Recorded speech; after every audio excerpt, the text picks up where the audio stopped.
Recording in progress. Bismillahirrahmanirrahim.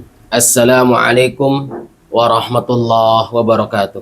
Waalaikumsalam warahmatullahi wabarakatuh. Innal hamdalillah nahmaduhu wa nasta'inuhu wa nastaghfiruh wa na'udzu billahi min syururi anfusina wa sayyiati a'malina.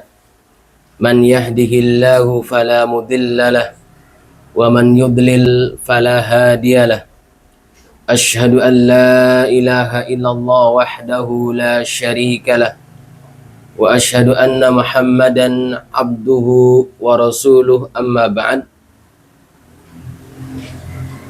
Bapak-bapak, ibu-ibu dan rekan-rekan semua jamaah yang hadir di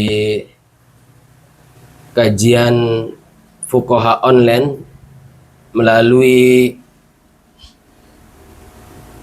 Zoom, dan juga rekan-rekan para santriwati semuanya yang mudah-mudahan diberkahi oleh Allah Subhanahu wa taala. Pada kesempatan yang mudah-mudahan diberkahi dan dimuliakan oleh Allah Subhanahu wa taala ini, kita akan melanjutkan kajian hadis dari kitab Sahih Muslim. Pada pembahasan kali ini kita akan memasuki Kitabul Iman. Kita akan memasuki pembahasan Kitabul Iman. Pembahasan terkait dengan iman. Dan insyaallah ta'ala pada kesempatan ini mudah-mudahan kita bisa menuntaskan satu hadis yang sangat agung, yang sangat mulia, di mana di dalamnya penuh dengan makna dan merangkum intisari dari ajaran agama Islam. Sebelum pembahasan lebih lanjut, mari kita perhatikan hadisnya. Saya akan tampilkan ya. Saya akan tampilkan.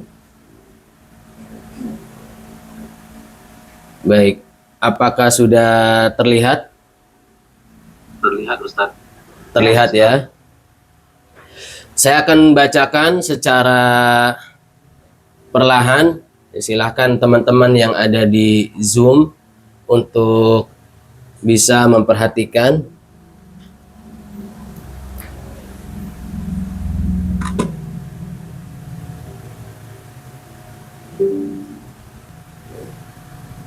Sudah terlihat semua ya? Sama Ustaz. Baik. Saya bacakan langsung pada inti dari hadis ini ya. Hadis ini diriwayatkan dari jalur sahabat Umar ya. Dari jalur sahabat Umar. Sahabat Umar bin Khattab radhiyallahu anhu mengatakan, bainama nahnu inda Rasulillahi sallallahu alaihi wasallam dzata yaumin. Pada suatu hari tatkala kami bersama Rasulullah sallallahu alaihi wasallam, id tala'a alaina rajulun syadidu bayadhi thiyab. Tiba-tiba muncul seseorang yang berpakaian sangat putih. Syadidu sawadi sya'ri. Rambutnya sangat hitam. La yura alaihi atharus safar. Tidak terlihat sama sekali bekas perjalanan. Wala ya'rifuhu minna ahadun. Seseorang di antara kami tidak ada yang mengenalnya sama sekali. Hatta jalasa ilan Nabi sallallahu alaihi wasallam. Sampai seseorang itu duduk di dekat Rasulullah sallallahu alaihi wasallam fa asnada rukbataihi ila rukbataihi, lalu menyenderkan lututnya kepada lutut Rasulullah sallallahu alaihi wasallam, wa wada'a kaffaihi ala fakhidaihi, dan meletakkan kedua telapak tangannya di atas paha Rasulullah sallallahu alaihi wasallam, wa qala, dan seseorang itu mengatakan, ya Muhammad, akhbirni anil Islam. Wahai Muhammad, kabarkan kepadaku tentang Islam. Faqala Rasulullah sallallahu alaihi wasallam, maka Rasulullah sallallahu alaihi wasallam bersabda, al-Islamu an tashhada an la ilaha illallah wa anna Muhammadar Rasulullah wa tuqimas shalah wa tu'tiyaz zakah wa tasuma Ramadan wa tahujjal baita in istata'ta ilaihi sabila. Kata Rasulullah sallallahu alaihi wasallam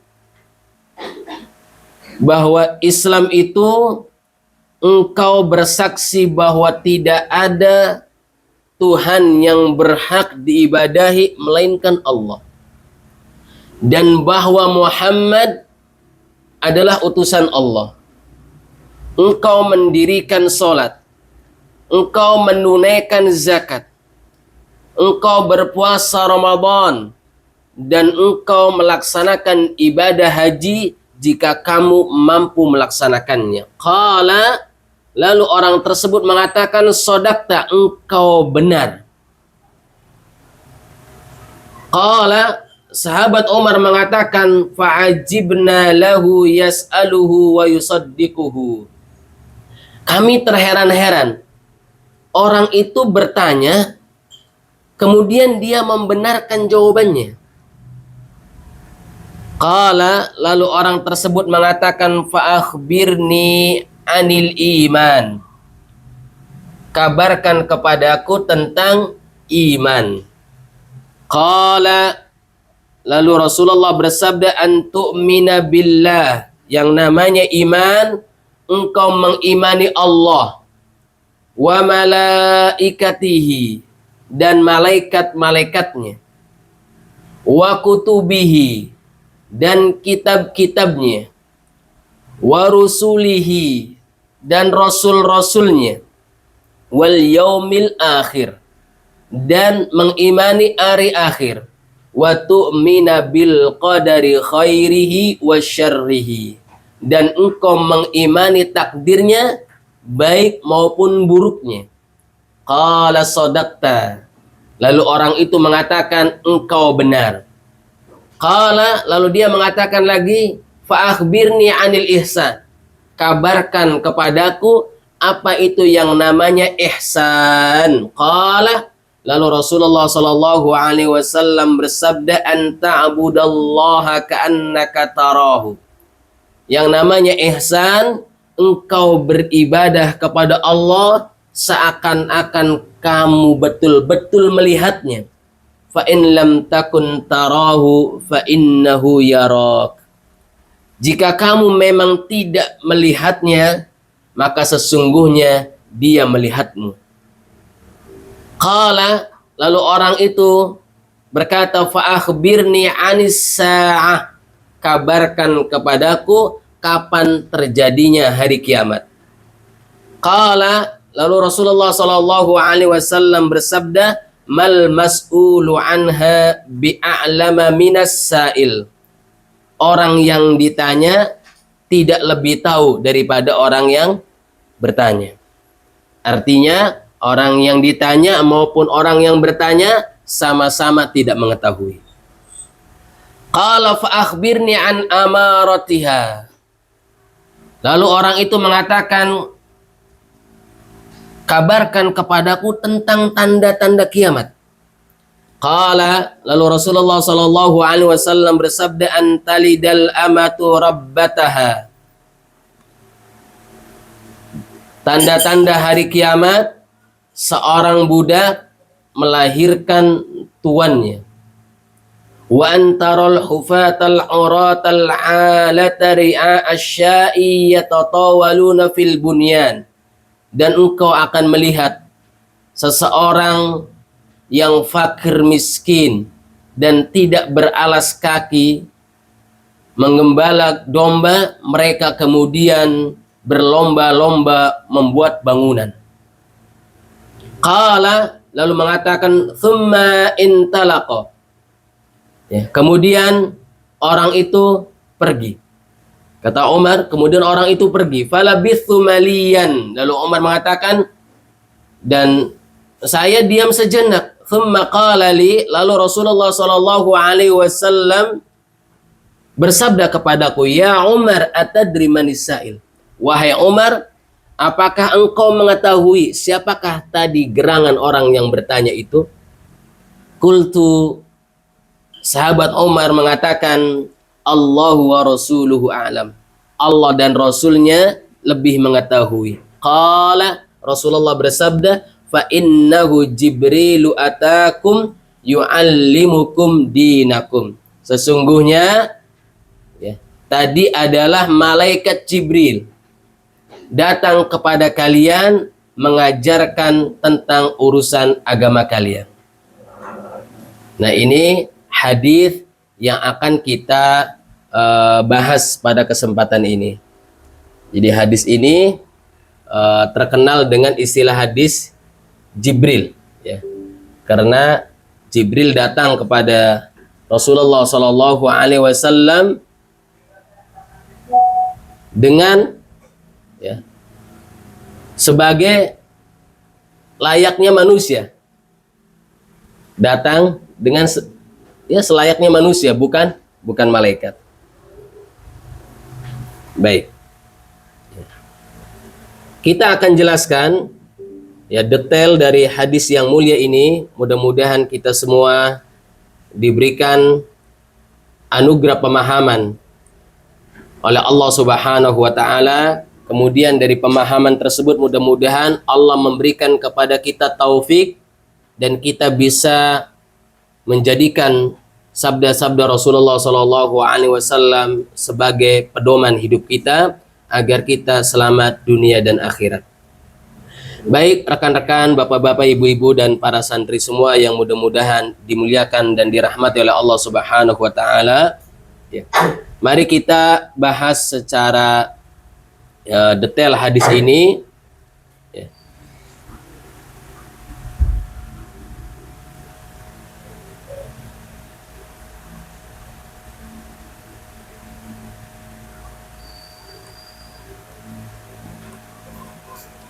Yang pertama, hadis ini rekan-rekan semua diriwayatkan oleh sahabat Nabi yang semuanya kita mengenalnya, yaitu Amirul Mukminin Umar ibnul Khattab radhiyallahu taala anhu. Jadi beliau namanya adalah Umar,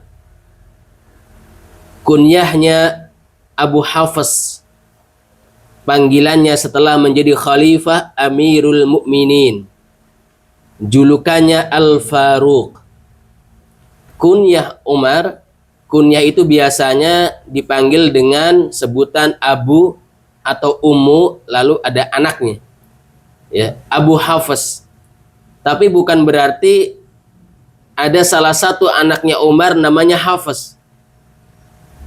Jadi Umar tidak punya anak yang namanya Hafs. Demikian pula Abu Bakar. Abu Bakar tidak punya anak namanya Bakar. Khalid bin Walid, kunyahnya Abu Sulaiman. Bukan berarti anaknya namanya Sulaiman. Kemudian Aisyah ya, punya kunyah Ummu Abdillah. Apakah Aisyah punya anak dari Rasulullah? Rasulullah tidak punya anak, tapi sudah punya kunyah Ummu Abdillah.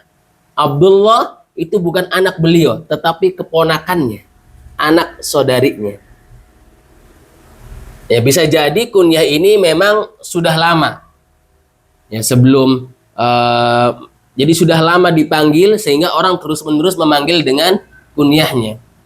Dan menggunakan kunyah tidak mesti harus punya anak. Seperti tadi yang saya sebutkan, Umar kunyahnya Abu Hafs, Abu Bakar, Abu Sulaiman, Ummu Abdillah, dan sebutan-sebutan itu bukanlah anak mereka. Jadi boleh walaupun belum punya anak sudah menggunakan kunyah.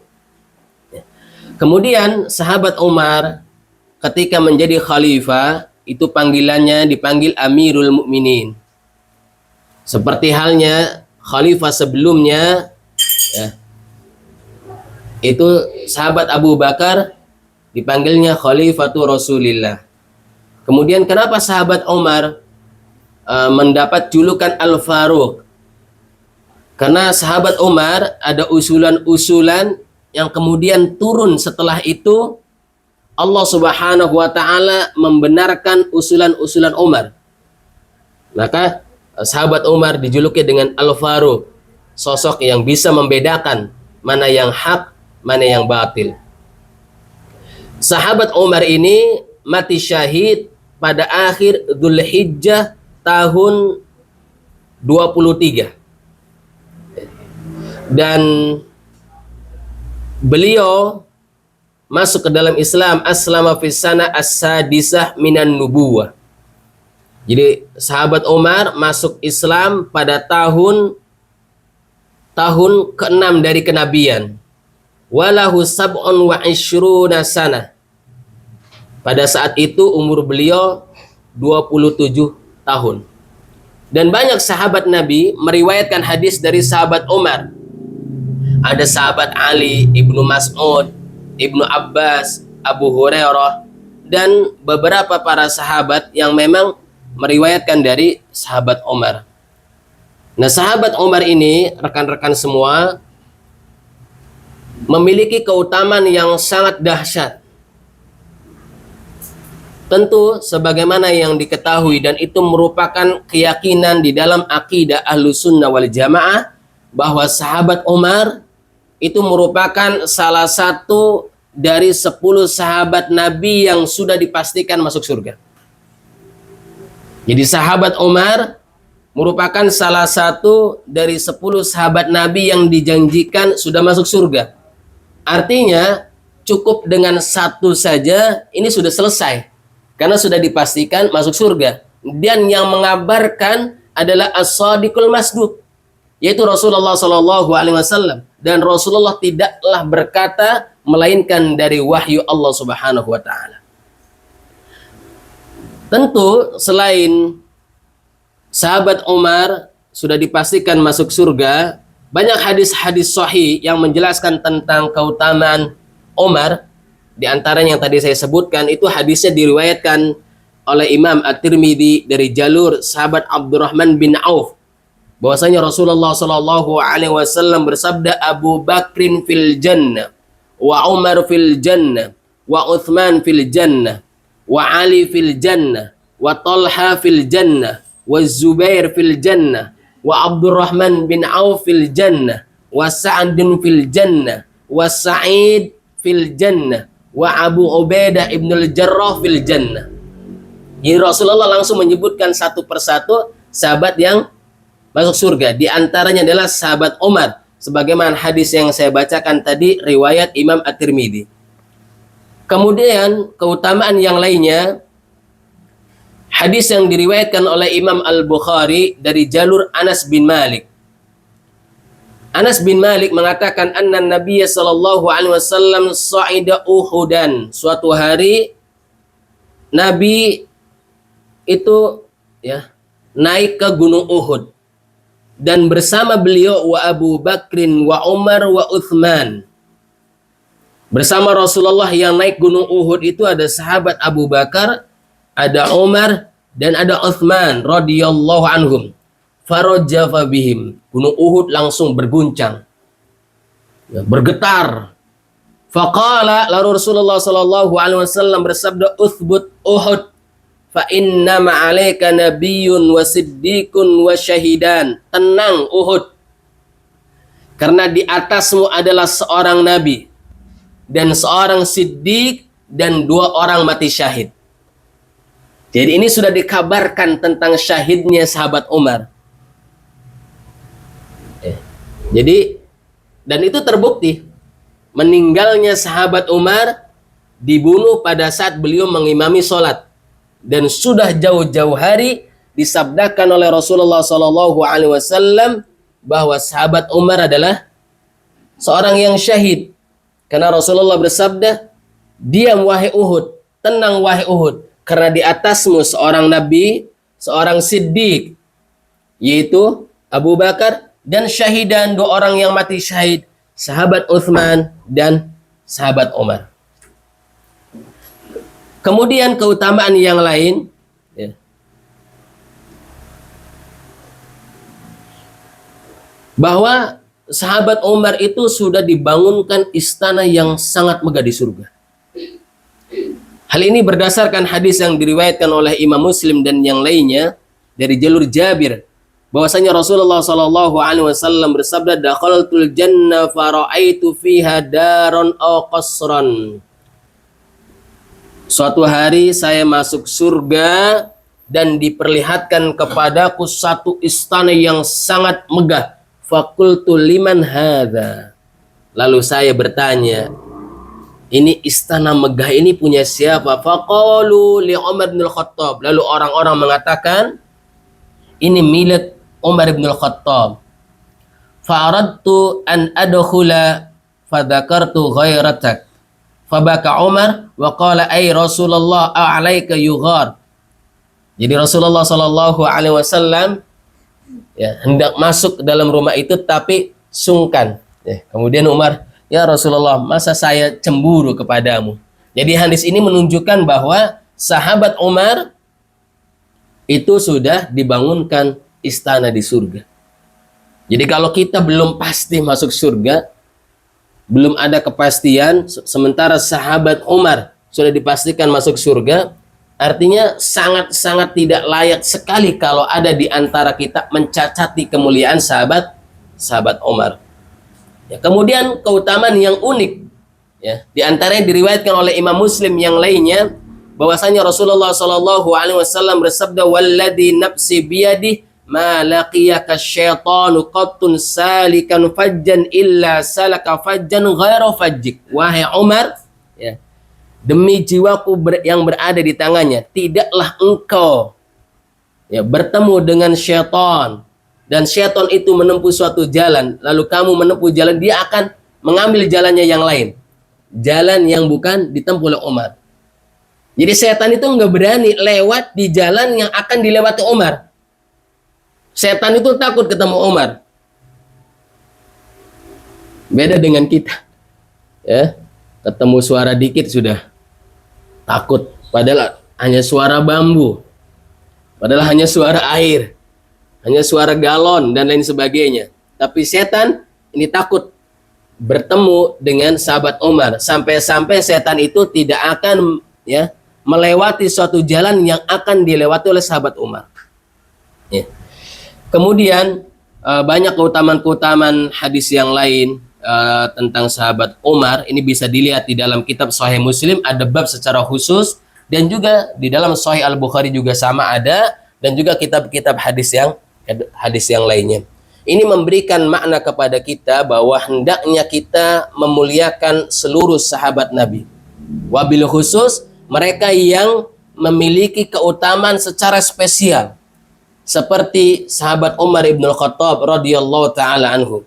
Karena di dalam hadis sahih riwayat Imam Al-Bukhari dari jalur sahabat Abu Sa'id Al-Khudri, bahwasanya Rasulullah sallallahu alaihi wasallam bersabda, la tasubbu ashabi. Janganlah kalian mencela sahabatku. Falau anna ahadakum anfaqa mithla Uhudin dhahaban ma balagha muddan ahadihim wala nasifa. Ya. Jika seseorang di antara kalian menginfakkan emas sebesar gunung Uhud, itu tidak menyamai sedikit pun. Ya, tidak menyamai sedikit pun keutamaan dari para sahabat. Nah ini rekan-rekan sekalian terkait dengan biografi dan keutamaan perawi hadis ini, hadis Jibril, yaitu sahabat Umar bin Khattab radhiyallahu taala anhu. Berikutnya, pembahasan berikutnya berkaitan dengan hadis ini makna secara umum hadis ini, rekan-rekan sekalian, dijelaskan oleh para ulama, di antaranya salah satu ahli hadis dari kalangan madhab Asy-Syafi'i. Ya. Ahli hadis dari kalangan madhab Syafi'i. Ini saya sering menukil ahli hadis dari kalangan madhab Syafi'i agar kita mengenal ya, banyak ulama-ulama dari kalangan madhab Syafi'i itu yang memang bukan hanya ahli fikih, tapi juga ahli hadis ya, karena kan kita biasanya memang kenalnya itu ahlinya ahli fikih ya, padahal ulama-ulama madhab Syafi'i itu banyak sekali yang memang ahli hadis.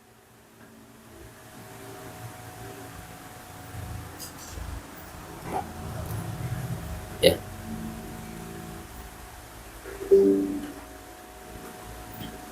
Baik ya.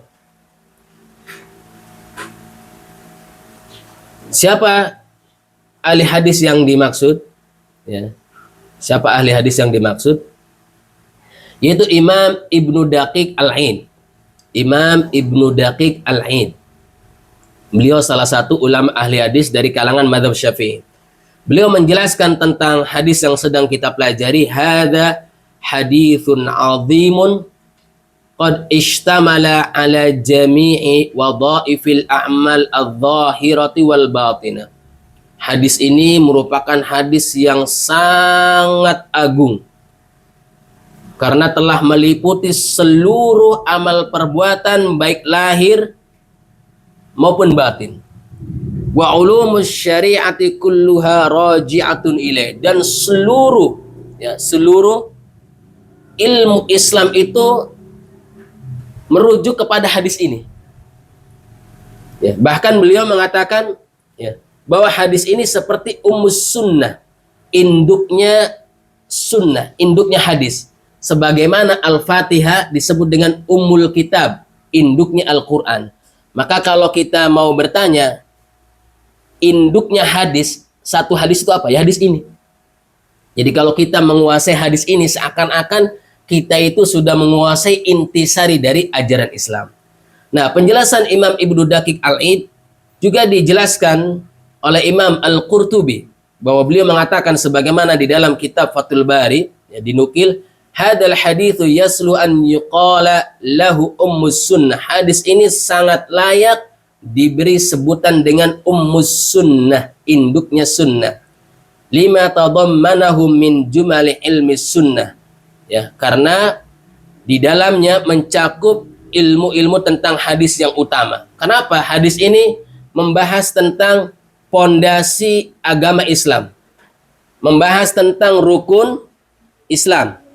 Yang kedua, ya, membahas tentang rukun iman. Kemudian yang ketiga membahas tentang ihsan. Dan yang keempat membahas tentang hari kiamat. Tetapi yang paling pondasi tentu rukun Islam, rukun iman dan ihsan. Ya. Di sini hujan, Allahumma shayyiban nafi'ah. Kemudian para ulama yang lain, di antaranya Imam Ibnu Abil Izz Al-Hanafi, ya, beliau juga menjelaskan hadis yang mulia ini, wa fi hadzal hadithi dalilun 'alal mughayyirati bainal islami wal iman. Hadis ini sebagai dalil tentang perbedaan antara iman dan Islam. Dan ini tentu diperkuat dengan perkataan Jibril, ya, yang bertanya apa itu Islam dan apa itu iman. Ya, kemudian di akhir hadisnya Rasulullah SAW mengatakan, hada Jibrilu atakum yu'allimukum dinakum. Ya. Ini adalah Jibril yang datang kepada kalian, yang mengajarkan kalian agama kalian. Faja'alad din. Maka Rasulullah menjadikan agama itu huwal Islam, iman dan ihsan. Jadi agama itu bangunannya adalah apa? Islam, iman dan ihsan. Maka para ulama mengatakan bahwa tingkatan di dalam Islam itu ada, di dalam agama Islam itu ada Islam, iman dan ihsan. Ya, kemudian ulama ahli hadis dari kalangan madhab Syafi'i yang lain, yaitu Ibnu Shalah, beliau memberikan tahqiq. Tolong perhatikan karena ini intisari nih, ya. Beliau mengatakan wa haqqaqna annal iman wal islam yajtami'ani wa yaftariqani. Bahwa kami telah mentahqiq sesungguhnya iman dan Islam itu yajtami'an wa yaftariqan. Ya. Bisa memiliki makna yang sama dan juga bisa memiliki makna yang berbeda. Wa anna kulla mu'minin muslim, karena sesungguhnya setiap mukmin itu pasti muslim. Wa laysa kullu muslimin mu'minan, dan setiap muslim belum tentu mukmin. Ya, mungkin ini sedikit ini sebenarnya istilah saja. Jadi rekan-rekan sekalian, intisarinya begini terkait dengan istilah iman dan Islam. Antara iman dan Islam itu istilahnya hampir sama dengan antara miskin dan fakir. Jadi bisa maknanya sama, bisa maknanya berbeda. Kalau kita sebut fakir dan miskin secara terpisah, maka yang dimaksud miskin adalah fakir, yang dimaksud fakir adalah miskin. Kalau misalnya disebutkannya secara terpisah. Tetapi kalau disebutkannya secara bersamaan, sebagaimana di dalam surat At-Taubah ayat 60 tentang orang-orang yang berhak menerima zakat, maka miskin itu berbeda dari fakir. Ini tentu pembahasannya di dalam fikih. Tetapi di dalam hadis ini, karena Rasulullah SAW menyebutkannya secara bersamaan, ditanya oleh malaikat Jibril di dalam majelis yang sama, maka Islam memiliki makna yang berbeda dari iman. Ketika ditanya Islam, Rasulullah menyebutkan rukun Islam. Itu artinya yang dimaksud dengan Islam adalah yang terkait dengan amalan-amalan lahir. Mengucapkan syahadat, sholat, zakat, puasa, dan haji, ini amalan-amalan zahir. Lalu ketika Rasulullah ditanya tentang itu iman, beliau menyebutkan iman kepada Allah, iman kepada malaikatnya, iman kepada kitabnya. Ini terkait dengan amalan-amalan batin. Ini terkait dengan perbedaan apa itu iman dan apa itu ihsan. Ini makna secara global dari hadis ini. Kemudian jamaah sekalian azanallahu wa iyyakum, mari kita mencoba membahas secara singkat, ya. Karena hadis ini sebenarnya membutuhkan penjelasan panjang lebar, tetapi coba kita bahas secara singkat poin-poin pentingnya. Ya. Yang pertama terkait dengan rukun Islam. Kan Rasulullah SAW ditanya oleh malaikat Jibril apa itu Islam. Lalu Rasulullah SAW menjawab apa itu Islam dengan menyebutkan yang kita ketahui sebagai rukun Islam. Nah, para ulama mengatakan bahwa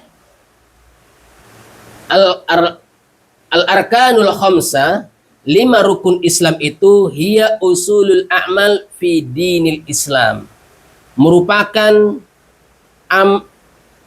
amal perbuatan yang mendasar di dalam agama Islam. Fayajibu ma'rifatuha bil adillah, maka kita sebagai seorang muslim wajib untuk mengetahui rukun Islam itu dengan dalil-dalilnya. Dan tentu pengetahuan seseorang terkait dengan rukun Islam kewajibannya berbeda antara satu dengan yang lain.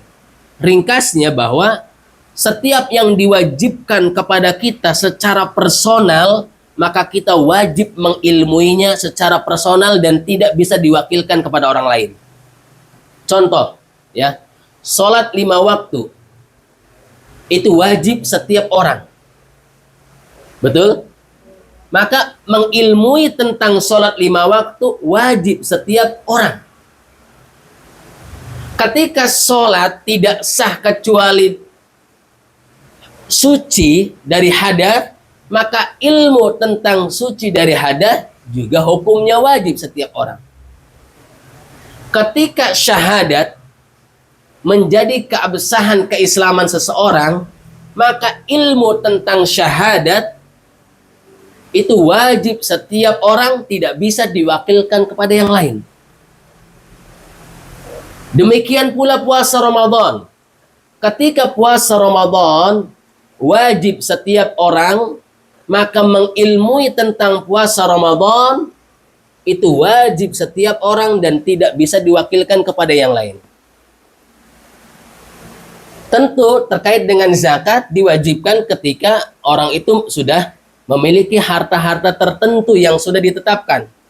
Maka kalau orang miskin, orang fakir itu belum wajib belajar tentang zakat. Orang miskin, orang fakir yang makan saja susah, itu belum wajib belajar tentang haji. Tetapi seseorang yang sudah wajib menunaikan ibadah haji, seseorang yang sudah wajib menunaikan zakat, maka wajib baginya belajar tentang zakat, belajar tentang haji. Nah, maka kiaskan hal ini terhadap hal-hal yang lain. Kemudian Rasulullah SAW ditanya tentang Islam, beliau menyebutkan tentang rukun-rukun Islam. Artinya apa? Bagi seorang Muslim, ini loh yang tidak boleh ditinggalkan. Jadi kalau misalnya beragama yang minimalis, maka minimal itu ya menjalankan rukun Islam. Maka nanti ada hadis di setelahnya tentang seseorang yang mencukupkan diri dengan rukun Islam. Maka itu sudah cukup dan bisa mengantarkan seseorang masuk surga. Jadi jangan dibalik-balik, mengutamakan misalnya yang sunnah-sunnah, sementara yang wajibnya ditinggalkan. Jadi kalau beragama yang minimalis, itu paling minimal adalah menjalankan rukun Islam, menjalankan makna-makna syahadat, menjalankan sholat 5 waktu, puasa Ramadan, ya, kemudian zakat dan haji. Tetapi kalau kita mendalami makna Islam dari istilah katanya, maka para ulama menjelaskan yang dimaksud dengan Islam, arti Islam itu adalah al-istislamu lillahi bitauhid wal inqiyadu lahu bitta'ah wal khulusu minasyirk. Jadi yang namanya Islam secara kata Islam itu, bahwa yang namanya Islam itu menyerahkan diri secara totalitas kepada Allah dengan mentauhidkan Allah. Wal inqiyadu lahu bitta'ah, dan menundukkan diri dengan ketaatan kepada Allah, wal khulusu minasyirk, dan terbebas dari segala macam bentuk kesyirikan. Nah, makna Islam ini yang tadi saya jelaskan, ini sesuai dengan firman Allah di dalam surat An-Nisa ayat 125, kemudian surat Luqman ayat 22, dan surat Al-Hajj ayat 34. Wa man ahsanu dinan mimman aslama wajhahu lillah. Ya. Jadi mana Islam?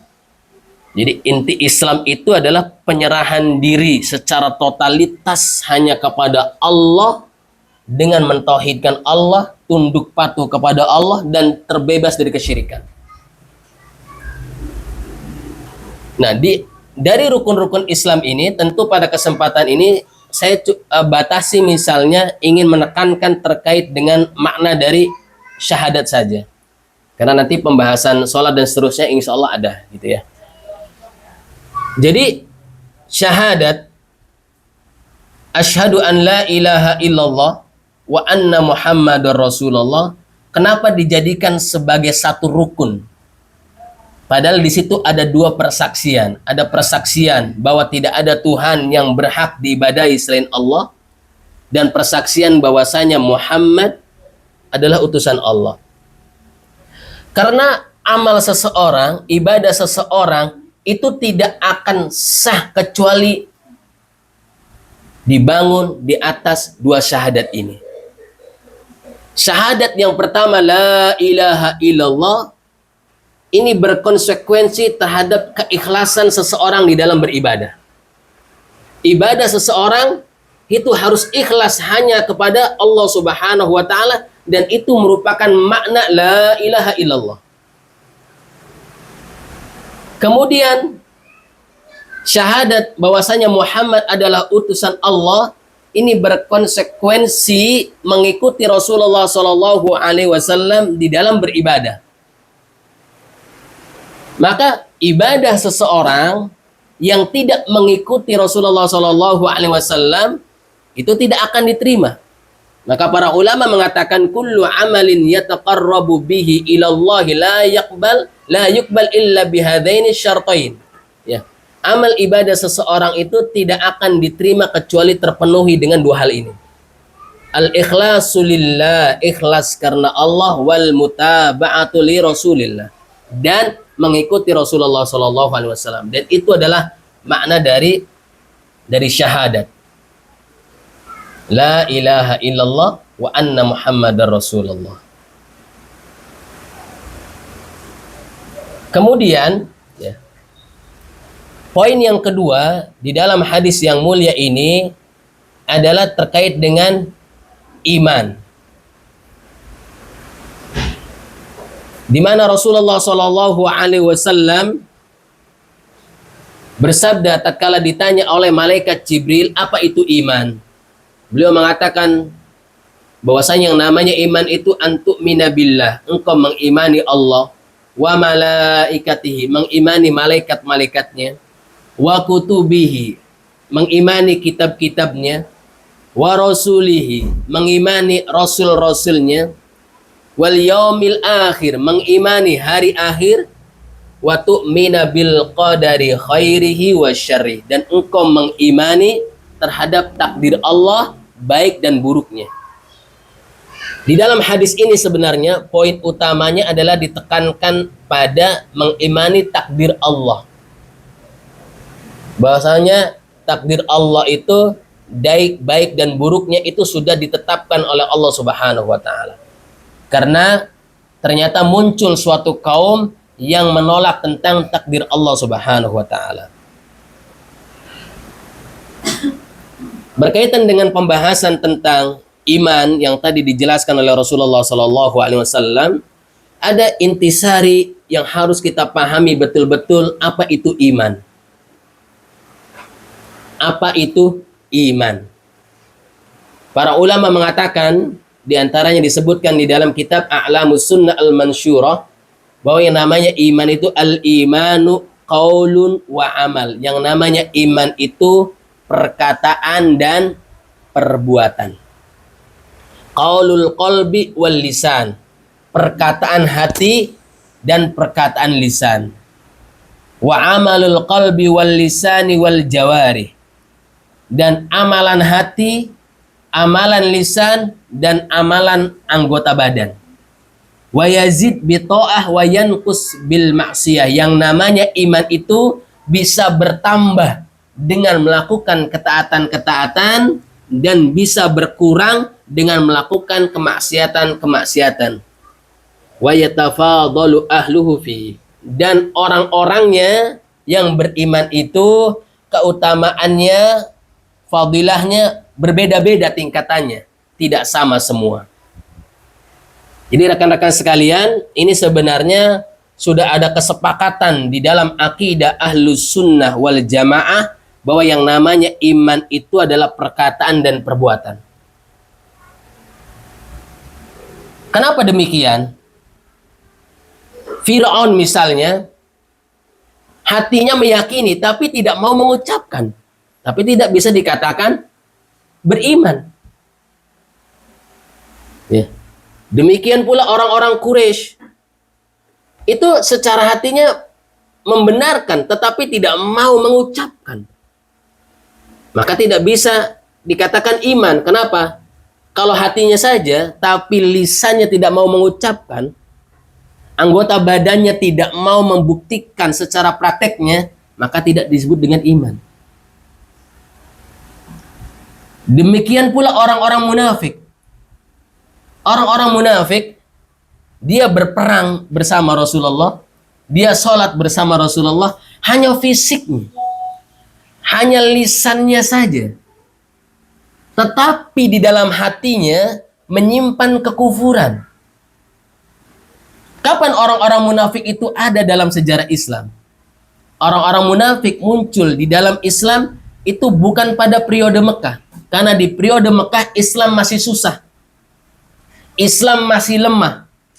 Maka pada saat Islam masih lemah, masih susah, yang benar-benar imannya tulus, dia beriman.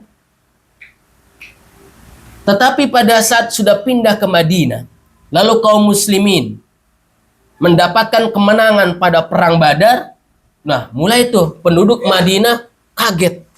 Oh ternyata Islam kuat juga ya. Memulai ada orang yang pura-pura masuk Islam. Jadi walaupun lisannya beriman, amalnya beriman, tetapi kalau hatinya tidak beriman, tidak bisa dikatakan sebagai iman. Maka yang namanya iman itu keterikatan antara ucapan, perbuatan, dan juga hati. Dan ini merupakan akidah Ahlus Sunnah wal Jamaah. Bahwa yang namanya iman, qaulun wa amal, perkataan dan perbuatan. Qaulul qalbi wa qaulul lisan, perkataan hati dan perkataan lisan, wa amalul qalbi wa amalul jawarih, dan perbuatan hati serta perbuatan anggota badan. Dan bahkan tidak sedikit ulama yang menukil bahwasanya ini adalah ijma.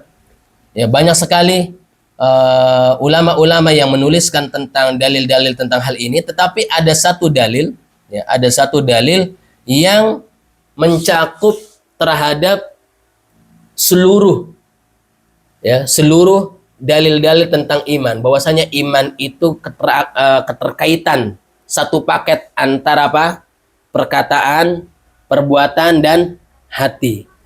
Ya, salah satu dalil yang mencakup keseluruhan adalah hadis Rasulullah SAW yang diriwayatkan oleh Imam Muslim, bahwasanya Rasulullah SAW bersabda, "Man ra'a minkum munkaron."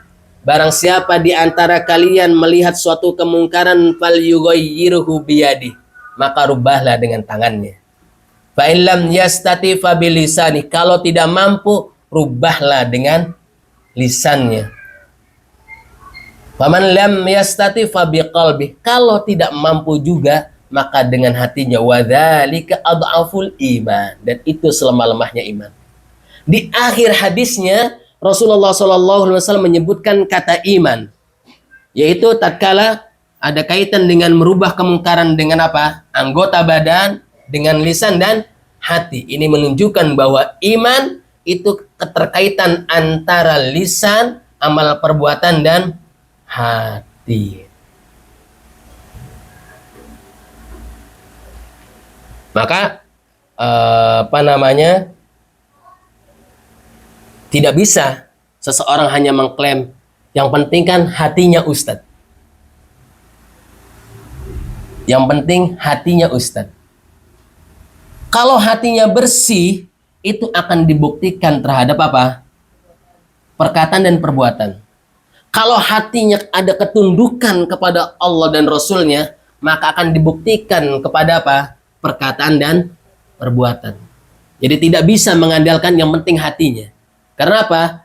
Karena iman itu dibangun di atas perkataan, perbuatan, dan hati. Mudah-mudahan bisa dipahami, ya. Mudah-mudahan bisa dipahami. Kemudian tentu sudah saya jelaskan tadi perbedaan antara iman dan Islam, ya. Jadi bisa dibedakan, bisa juga apa? Bisa dibedakan, bisa juga disamakan. Ya, kalau disebutkannya secara terpisah, maka yang dimaksud dengan Islam ya iman. Yang disebut dengan iman adalah jadi sama aja. Tapi kalau mau dibedakan ya bisa beda. Kalau mau dibedakan, tatkala disebutkan secara bersamaan, maka Islam terkait dengan amalan-amalan zahir dan iman terkait dengan amalan-amalan batin. Tapi kalau disebutkan secara terpisah, maka yang dimaksud dengan iman adalah Islam, yang dimaksud Islam adalah iman. Itulah yang dimaksud dengan yajtami'an wa yaftariqan.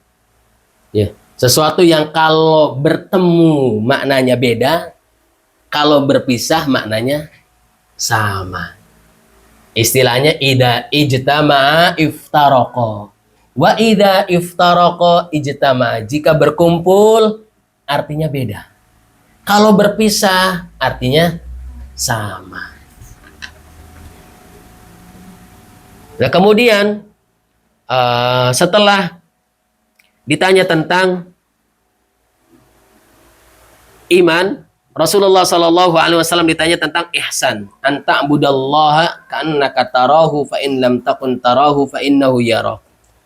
Jadi Rasulullah Shallallahu Alaihi Wasallam ditanya tentang ihsan. Apa itu ihsan? Imam An-Nawawi rahimahullah menjelaskan bahwa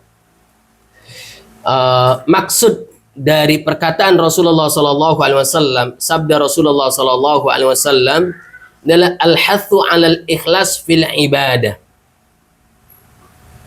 Maksud inti dari perkataan itu adalah keikhlasan di dalam melakukan suatu peribadatan wa muraqabatil 'abdi rabbahu tabaraka wa ta'ala, dan juga merasa diawasinya seorang hamba terhadap Allah Subhanahu wa taala fi itmamil khusyu' wal khudu', dengan sepenuh kekhusyuan dan ketundukan. Jadi seseorang kalau betul-betul dia merasa dilihat oleh Allah, bagaimana seseorang merasa diawasi oleh Allah? Maka tatkala dia melakukan satu peribadatan, dia akan penuh dengan kekhusyuan, ketundukan, dan meninggalkan segala macam bentuk yang mengganggu ketundukannya itu. Maka ini derajatnya tinggi. Ihsan itu adalah derajat yang paling tinggi di dalam Islam. Tetapi kalau misalnya memang kita tidak bisa melihat Allah, karena memang kita tidak bisa melihat Allah, dan nanti mukmin di surga akan melihat Allah Subhanahu wa taala. Tapi di dunia itu tidak. Maka paling minimal kita meyakini bahwa Allah itu melihat kita. Fa in lam takun tarahu, kalau kamu tidak melihatnya, fa innahu yarak, maka ketahuilah sesungguhnya Allah melihat. Dari sinilah akan menuntun seseorang, ya, dimanapun dia berada, tetap tunduk dan patuh kepada Allah Subhanahu wa taala. Mudah-mudahan kita semua dianugerahi dengan anugerah ihsan. Ya.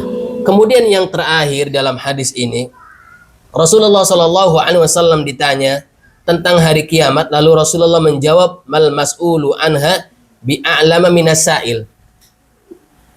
Jadi orang yang ditanya dengan orang yang bertanya sama-sama tidak tahu. Ini memberikan pelajaran kepada kita semua, wabil khusus para dai, para ustadz, para guru, atau siapapun kita. Kalau kita tidak tahu tentang suatu ilmu, maka jangan sungkan-sungkan untuk mengatakan apa, saya tidak tahu.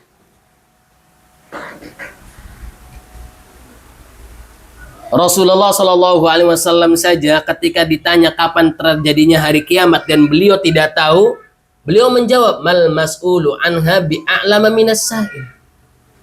Maka bagaimana dengan kita? Demikian pula sahabat Umar. Ya, tatkala ditanya,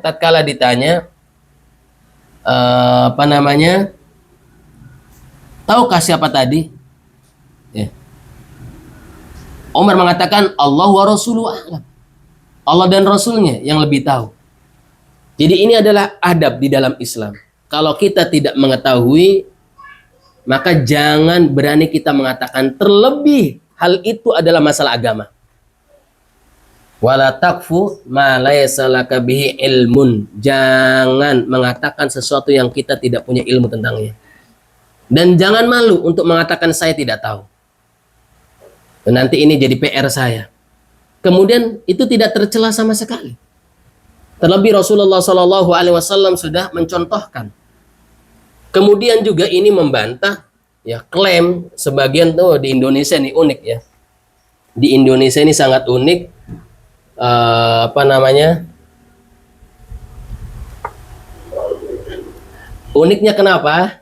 Di Indonesia kalau tidak salah sempat dulu itu ada yang mengklaim terjadinya hari kiamat. Ya, ingat ya. Kalau tidak salah dulu sempat ramai bahwa kiamat itu akan terjadi pada tanggal 9 bulan 9 jam 9 tahun 1999. Ya. Kemudian ada juga gonjang-ganjing bahwa kiamat akan terjadi 2000 berapa gitu ya. Itu semuanya adalah pendusta semua. Rasulullah saja ditanya kapan pastinya terjadi hari kiamat, itu tidak tahu. Maka tidak boleh seseorang mengatakan tentang pastinya terjadi kiamat. Yang dilakukan oleh Rasulullah, yang disampaikan oleh Rasulullah tentang ciri-ciri terjadinya hari kiamat. Ya, kesimpulan tentang ciri-ciri terjadinya kiamat sudah disebutkan di dalam hadis ini. Ada yang memang tanda-tanda kecil, ada yang memang tanda-tanda besar. Ya, tanda-tanda kecil misalnya, ya diutusnya Rasulullah saja itu sudah merupakan ciri-ciri kiamat, itu sudah dekat. Dan mungkin ini di pembahasan yang lain. Tentu tanda-tanda kiamat kita sering mendengar ya. Munculnya Dajjal, turunnya Nabi Isa, keluarnya Ya'juj. Itu udah huru-hara yang sangat dahsyat dan mungkin pembahasannya di kesempatan yang lain. Tetapi satu faedah yang sangat dahsyat di dalam kajian ini bahwa Rasulullah Shallallahu Alaihi Wasallam saja mengatakan orang yang ditanya dan orang yang bertanya sama-sama tidak tahu. Intinya gitu, sama-sama tidak tahu. Jadi hanya Allah Subhanahu Wa Taala yang mengetahui tentang kapan terjadinya hari kiamat. Ya.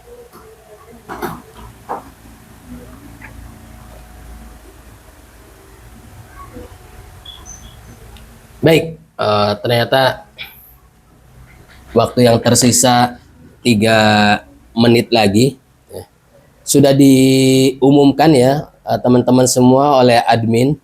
Jadi kalau misalnya ada yang bertanya, ada pertanyaan apapun, itu bisa disampaikan ke admin. Insya Allah akan dijawab baik secara tulisan di grup maupun nanti akan dibuatkan video. Jadi tidak mesti nanti pertanyaan itu nunggu 1 minggu sekali. Jadi kita manfaatkan pertemuan kita sepekan sekali ini untuk bertemu di atas ilmu dan kemanfaatan, saling berbagi informasi, saling berbagi ilmu ya. Karena di sini pertemuannya singkat, jadi saya coba menjawab. Iya, di sini ada Muhammad Hamdi ya, Muhammad Hamdi, Afwan Ustadz, anak izin sholat maghrib karena memang ini nasional ya. Jadi mungkin ada yang sudah maghrib duluan ya. Nah, ini juga sekalian mengumumkan bahwa kajian kita itu waktu Indonesia Barat. Jadi saya ulangi bahwa waktu kajian kita itu patokannya adalah 4:30 waktu Indonesia Barat. Ya. Kemudian Afwan Ustadz, kitab syarahnya bisa di-share. Oke, baik. Nanti saya share. Sebenarnya bukan kitab ya, tapi saya mencoba merangkum dari kitab-kitab yang ada. Ini juga menjadi informasi. Teman-teman kalau mau baca syarah dari syarah hadis Sahih Muslim, maka yang banyak direkomendasikan oleh para ulama adalah syarah hadis Sahih Muslim karangan Imam An-Nawawi. Jadi kalau mencukupkan diri dengan syarah hadis Imam An-Nawawi, beliau adalah ulama mazhab Asy-Syafi'i, ahli fikih dan ahli hadis, itu insya Allah sudah cukup ya, sudah cukup. Kalau matanya sudah saya share ya di setiap pekannya. Ini dari pertanyaan dari Pak Hendro Eka Putra. Kemudian pertanyaan berikutnya dari Pak Syahri Gunawan. Ya, saya bacakan pertanyaannya. Assalamualaikum Afwan Ustadz, jika seseorang bisu tidak bisa mengucapkan syahadat, dapatkah dan haruskah diganti dengan bahasa isyarat?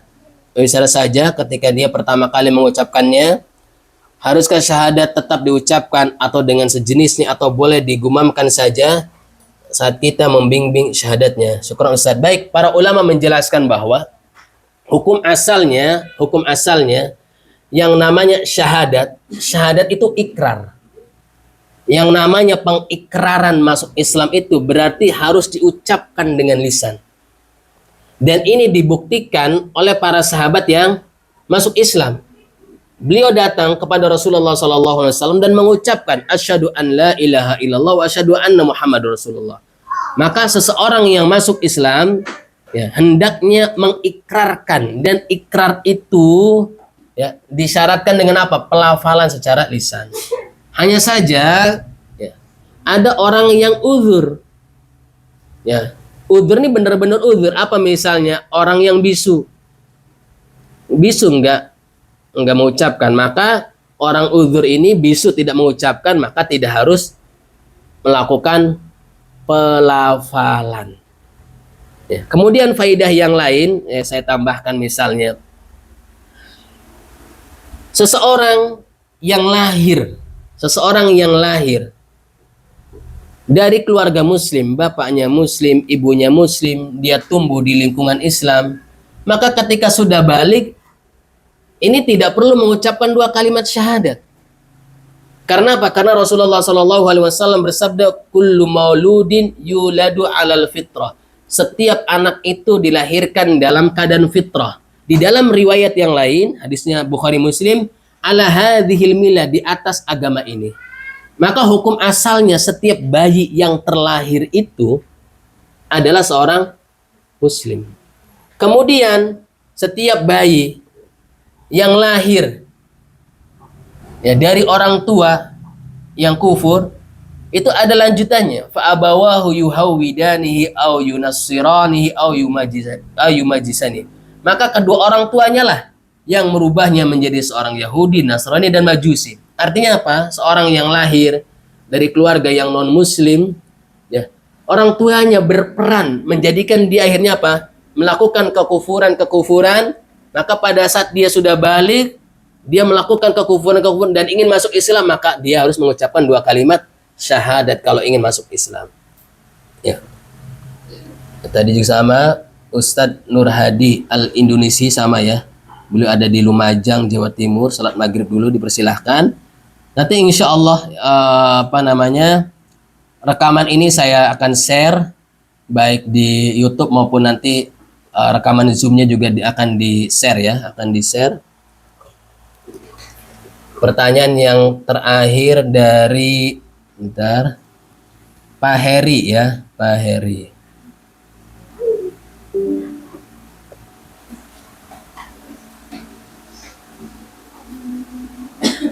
Ya, Pak Heri Kriswanto, ya, beliau bertanya, Assalamualaikum. Waalaikumsalam. Kenapa hadis Jibrilnya yang dari Sahih Muslim tidak dibaca dulu sebagai pembukaan? Kita bisa mengetahui bacaan hadisnya.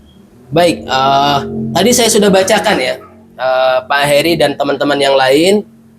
Tadi di awal saya sudah bacakan hadis Jibril dalam kajian kita, dan bahkan saya sudah tampilkan di layar tadi. Ya, saya sudah bacakan dan saya terjemahkan di awal tadi.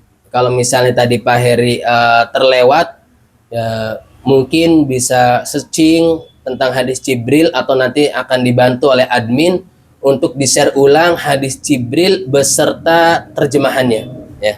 Yang jelas tadi saya sudah lakukan, saya bacakan di awal. Ya. Baik, saya kira cukup. Mohon maaf jika ada pertanyaan yang belum terjawab karena waktunya sudah lewat 5 menit. Insya Allah sekali lagi nanti pertanyaan-pertanyaan yang belum dijawab akan disampaikan di dalam grup. Kita berdoa pada Allah Subhanahu wa Ta'ala, mudah-mudahan ilmu yang kita pelajari dijadikan sebagai ilmu yang bermanfaat, dan mudah-mudahan Allah Subhanahu wa Ta'ala mengajarkan kita ilmu yang bermanfaat. Ini saya mohon izin untuk dokumentasikan terlebih dahulu. Ya.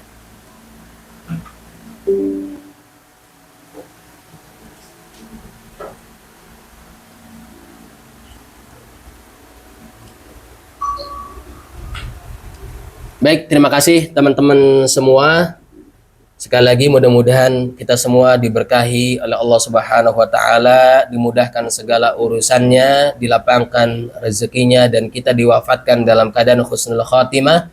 Mari kita tutup dengan doa kafaratul majlis. Subhanaka Allahumma wa bihamdik asyhadu an la ilaha illa anta astaghfiruka wa atubu ilaik. Assalamualaikum warahmatullahi wabarakatuh. Waalaikumsalam. Wa iyyakum. Terima kasih semuanya teman-teman yang di Zoom. Barakallahu fikum.